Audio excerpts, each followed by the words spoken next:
Hi everyone, this is Amina Aitsi-Selmi for another episode of Wise Wednesdays. And Wise Wednesdays, as you may know, focuses on how to create a career and life that you love. Today we're talking about motivation. A lot of people ask me, how can I motivate myself? I know what I need to do and I'm not doing it. And there's this notion that you have to push yourself and you have to overcome your resistance and break through the barriers, which is an approach that comes from sort of management psychology, where you have to motivate your workers to be more productive by showing them a carrot or threatening them with a stick.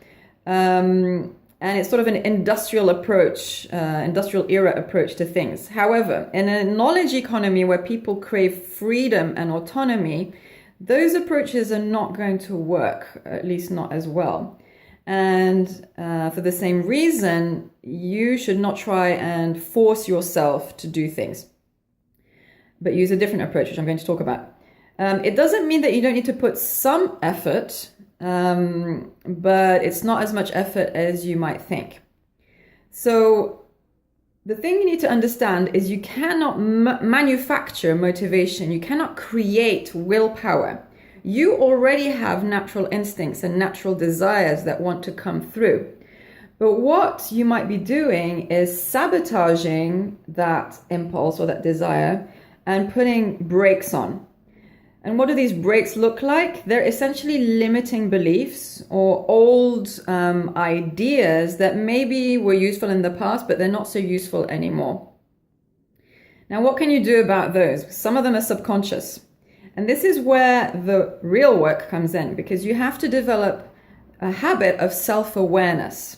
You don't need to go and run a marathon or wake up at the crack of dawn and jump in a cold pool or force yourself to go on a crazy diet or anything to increase your motivation. But what you do need is a habit of self-awareness, so that when you sense that experience of wanting to do something and being held back, you switch the lights on and you look carefully. Well, where am I holding myself back? What is the idea or belief that is sabotaging me and conflicting with my natural enthusiasm or desire to do something? It's easy, obviously, to explain with an example. So let's see if we can come up with an example. Let's say you want to go for a run. Or actually, let's take this video as an example. So I don't always feel like making a video, in the sense that sometimes I find myself delaying the start time. And that's because issues of visibility come through, perfectionism, and therefore fear of failure, fear of ridicule, fear of rejection come through. And if I catch myself and I see that that's what's going on, then that dissipates the fear and I'm able to then go ahead and make my video. So I didn't have to push myself, but I did need to be switched on, to switch on the light of awareness so that I'm conscious of what's going on. And that consciousness takes away the brakes, if you will. So it doesn't take as much work as you think.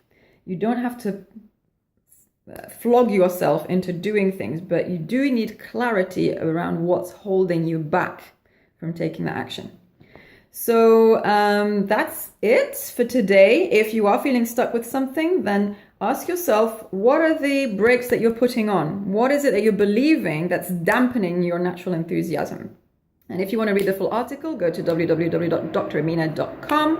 And if you want to talk or book a consultation with me for coaching, you can email me on amina@dramina.com. And I will see you soon. Take care. Bye-bye.